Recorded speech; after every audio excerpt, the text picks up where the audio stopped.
দম্ভ, আস্ফালন, এটা আমার ওটা আমার, এসবই বুকের ধুকপুকানি থাকা পর্যন্ত।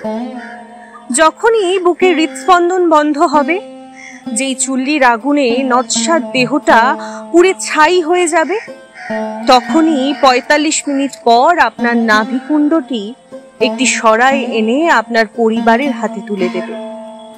আপনার সমস্ত অহংকার সরায় বন্দী, সেটাও নদীর জলে পুঁতে দেওয়া হবে। আর আপনি আপনার সাধের বাড়ির কোনো এক কোণে পেরেকে আপনাকে ছবি হিসেবে একটা প্লাস্টিকের মালা সমেত টাঙিয়ে দেয়া হবে। আপনাকে দেয়া মিষ্টির ওপর ভাগ বসাবে অসংখ্য পিঁপড়ে। কি সুখে কি তৃপ্তিতে তারা তাদের খাবার খাবে। এটাই তো ভবিতব্য।